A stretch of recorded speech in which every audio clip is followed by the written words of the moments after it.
So guys, we have calculated the displacement and the end moments which is acting on this, you can say that end of the members in this rigid frame structure. Okay. So basically now, first we will draw the free body diagram. Okay. Then we'll draw the axial force diagram, shear force diagram, and bending moment diagram for this portal frame, right? So let us first come to this free body, how to draw this free body diagram. Okay. So these are our members. This is, let us suppose this is DC. Okay, this is CB. And this moment is basically MBA. Okay, and this is BA, right? And this is our joint which is connected to this member.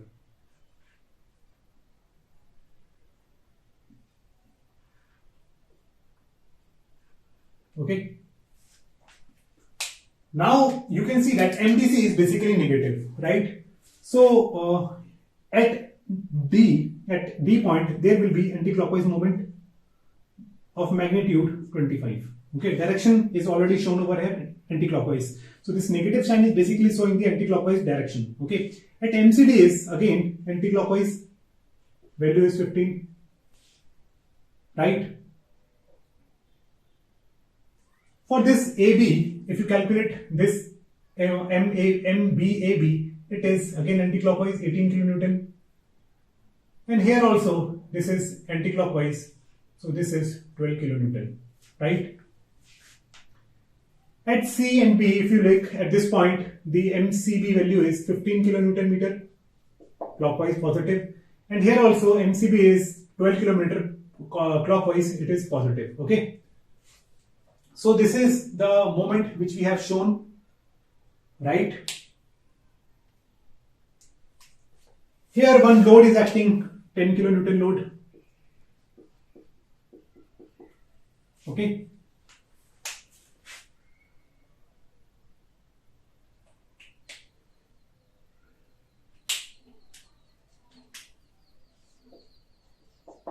Right.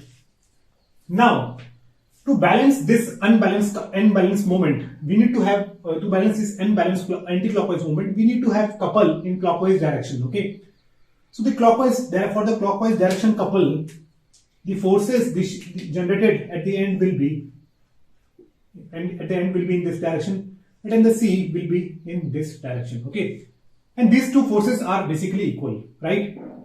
So if we need to find these forces, so we need to, and the purpose of these forces is to balance this unbalanced moment and unbalanced anti-clockwise moment. So 25 plus 15 divided by 10, right?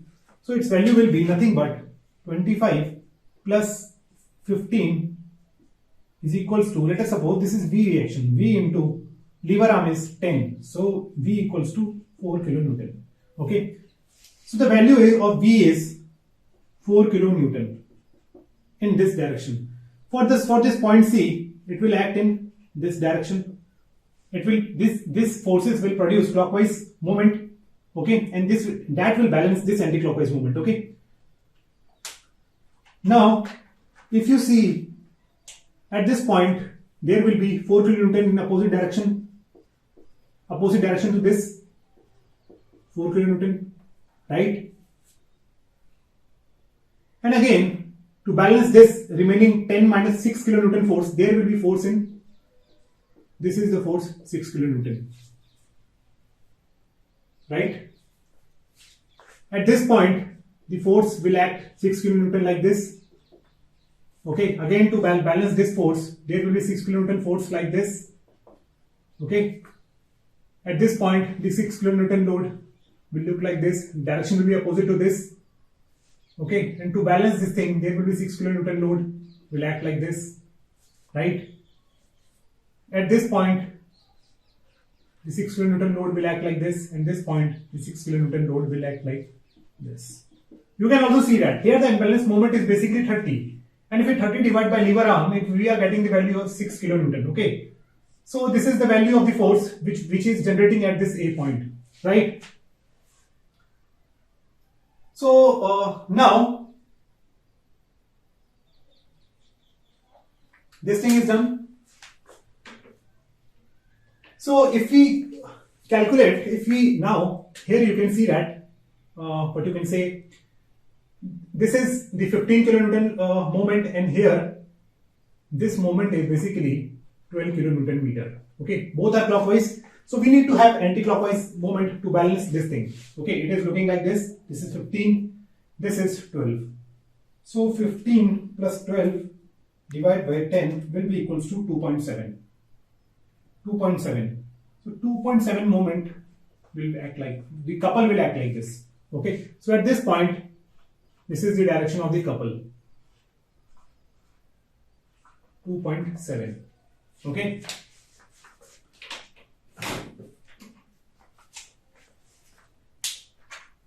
Now, for this portion, the force will 2.7 will look act like this, opposite to this direction. Okay.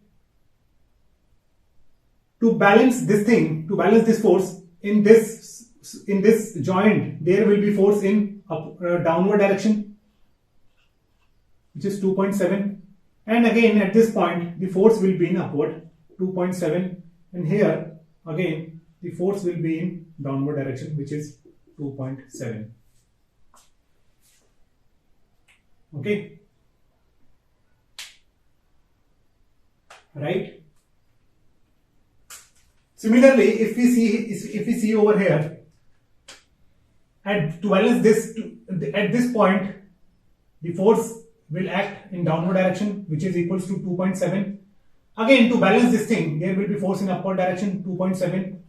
Again, opposite to this direction, the force will act in downward 2.7, and again this will act in upward 2.7. Right? So you can see that this member is in tension and this member is in compression. Okay. Now we'll draw the axial force diagram for this portal frame, right? So this is our portal frame, basically.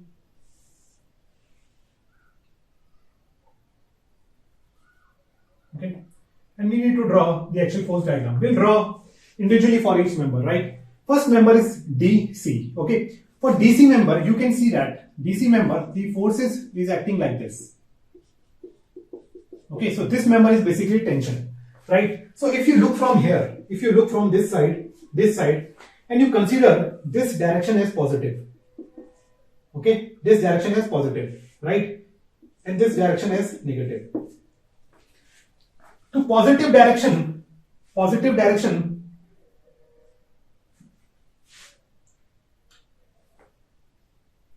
now the positive direction we will take positive direction for compression and negative direction for tension, right?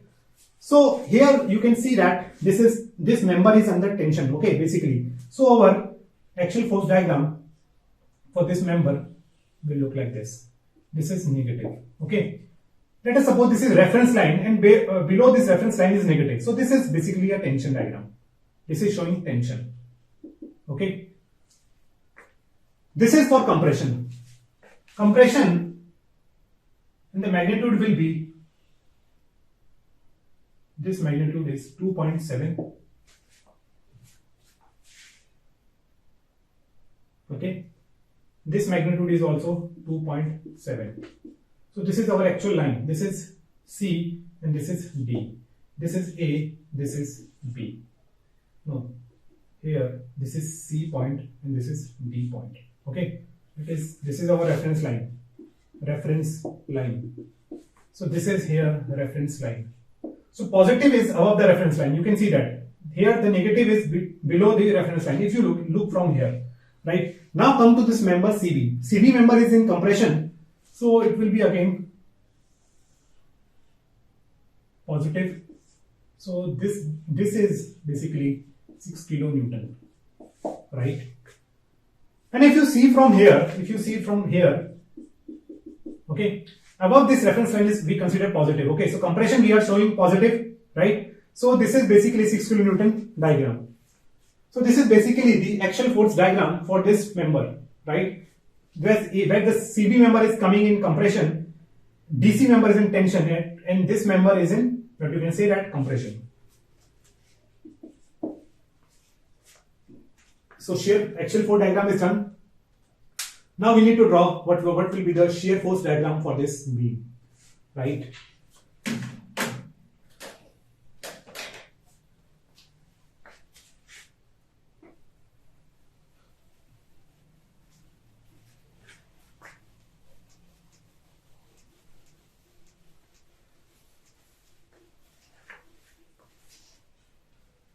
Now, to draw the shear force diagram, let us suppose these are our members, okay? At this point, you can see that there is 4 kN load is acting. Again, you will see from here, this side, okay? And this is our positive axis. And these we will take as a reference line, right? So this is 4 kN load, and you know that shear force will be considered positive for like this. Okay, so here you can see that this force is in this direction, so it will be above the reference. It will be drawn above the reference line, right? So this is 4 kN. Again, it will go there and it will come down. So this is SFD, or you can say the positive SFD for DC member. Okay. Now, what will happen at this for this BC? BC, you can see that the forces are acting like this. This is 2.7 and this is 2.7. Okay, so it is showing basically the negative shear force diagram. Negative shear force will look like this. So again, we'll start from here.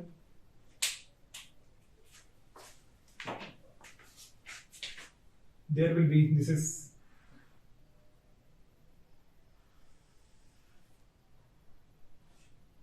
SFD negative, and this value is basically 2.7. Okay.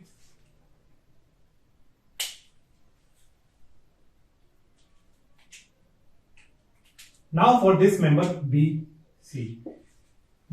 sorry. So BA member, again the shear force will consider positive like this. So this is 6 kN, right? This is SFD positive. Okay. So you can see here this member, the shearing is taking place like this. For this member, the shearing is taking place like this. Okay. For this member, shearing is taking place like this. So this is our reference line BA. This is CD, right?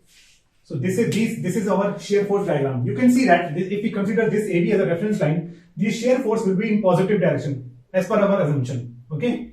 So this is the way you draw the shear force diagram for this portal frame. Now let us come to this, the important thing, the bending moment diagram. Right?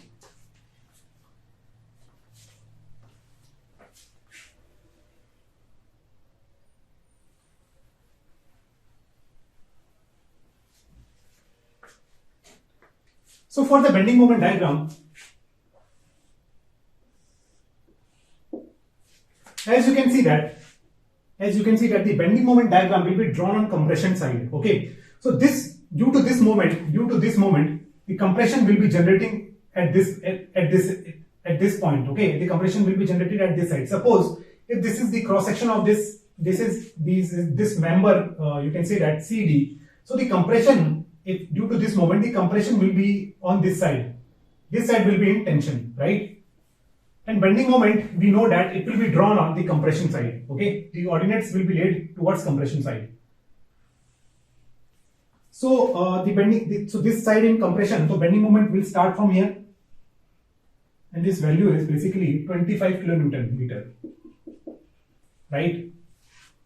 And at C, you can see that at CD is the compression will be on this side. Okay, so the compression will be, it will look like this. At CD, the bending moment is like this. Value is -15. So compression will be on this side, compression. Okay, so it will start from this, above this reference line. So it will look like this. This is 15. It will look like this, right? So this value is basically 15. Okay, and this is our reference line DC. Okay, so if you look this thing, if this is the bending moment diagram bending moment as a direction assumption which we generally assume for the horizontal members. Okay, but for this vertical member we cannot define what is hogging and what is sagging. Here we are assuming that for sagging it is positive, and if I rotate this thing by 90 degree, it will look like this. This will consider positive. Okay, so if you see, and if this is our axis, positive axis in this direction, here you can see that the bending moment diagram is anti-clockwise, so it will draw below the reference axis. Okay, if we assume that this is our reference axis. Okay, so this assumption is equivalent to this assumption. Okay, now for AB member, again for this, what you can say that for AB member, the bending moment diagram again will start from here, right, and again it will go like this. So this is nothing but, this is 18, this is our reference line AB. Okay, this is 12. Okay, now what happened, what will be the bending moment diagram for CB? For CB is basically the horizontal member. Okay, so this is compression side, this is basically compression, this is compression, this is compression, this is compression, right? For the CD member, compression by I mean that if this is the cross section, let us, if this is the member CD, okay, up to this point the compression will be here at this edge, okay, and above this point the compression will be here. Okay, that's why the bending moment diagram is drawn towards the compression side, so that you can easily identify which side is in compression, okay, which edge is under basically compression. So for the horizontal member, our direction, assume positive direction was like this, sagging is considered positive, so this moment will be positive, it will start from here. Okay, and this moment is basically anti-clockwise, clockwise, it will give hogging basically. Okay, this is hogging moment. So again it will look like this. So this is nothing but, this is 12 over here, 12 kilonewton meter, and this is 15.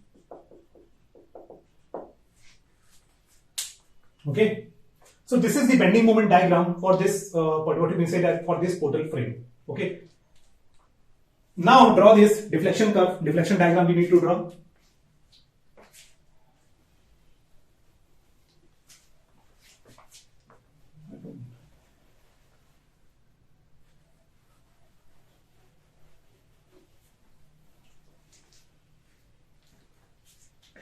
Now deflection curve we will be drawing with the help of this bending moment diagram, right? So now at D, what is happening at D basically? D is, as you can see that I have drawn this figure like this. If this is the member CD, the compression will be on this side, this side will be in tension, right? So MDC is negative, okay, and the bending moment diagram is drawn on the compression side, so this member will bend like this. Okay, and at some point this is point of contraflexure, upper portion will be in tension,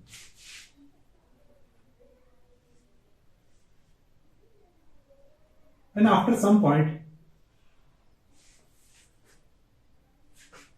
let us suppose at this is point of inflection. At point of inflection means now this surface, this edge is in under, what you can say that is under compression. Okay, and at C, what is the rotation at C? At C the rotation is basically clockwise. So if you draw the vertical line over here and check the rotation, this is basically, and draw the tangent, so this is basically a anti-clockwise rotation, right? So again we'll draw a 90-degree line over here.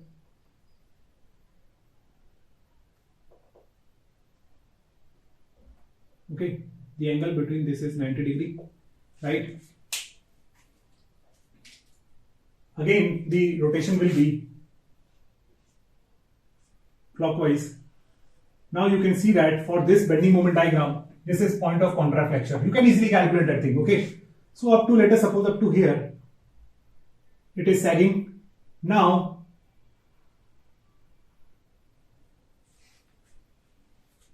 there will be some hogging for this portion.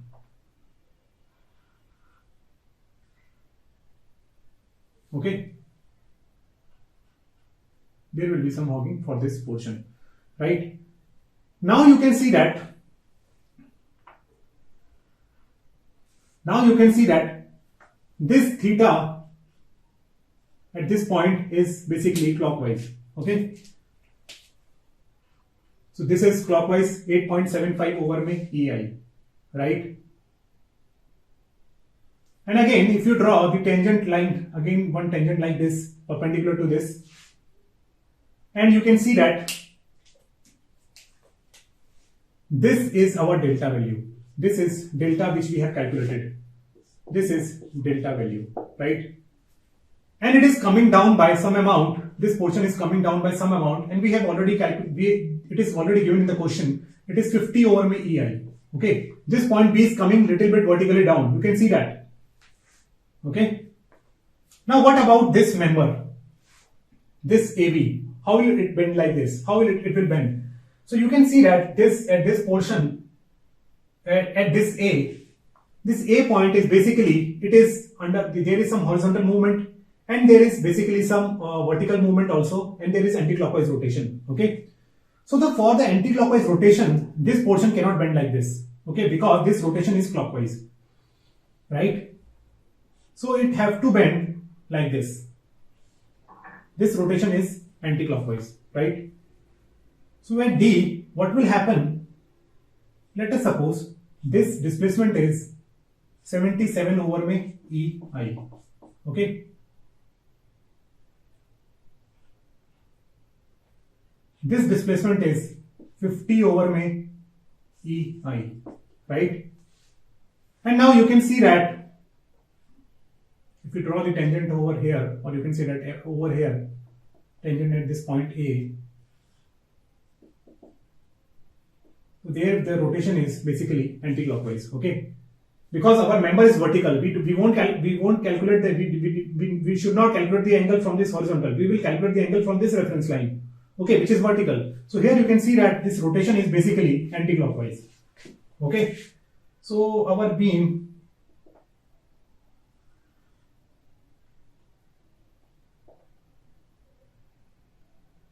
this is the original thing.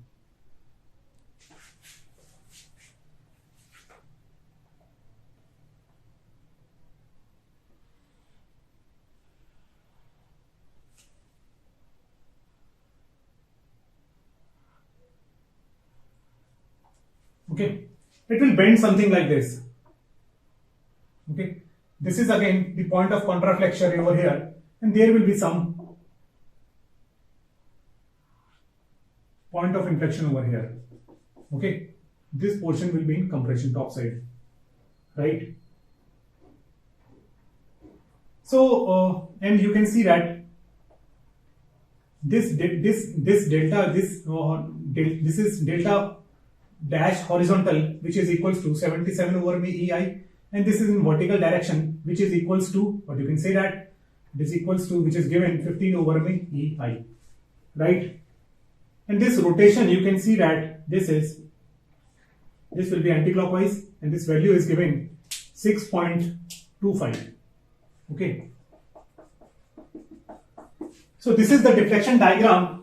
And you can see that this point B and this A will come down by the same amount, because we are neglecting the actual rigidity of this. We are considering this AB as actually rigid. So by the same amount it will come down, right? This B will come down by the same amount. Okay. So this is the what you can say that qualitative influence line diagram. Okay, the shape will mostly look like this. Okay, there might be little bit of change. Okay, but mostly the 90% the shape will look like this, right? So this is the basically what you can say that the deflection diagram of this portal frame, where we are having some yielding at support A. Okay, I hope I made my point clear to you. If you have any doubt regarding this, you can write in the comment section. Okay guys, So thank you very much. We'll meet in the next lecture.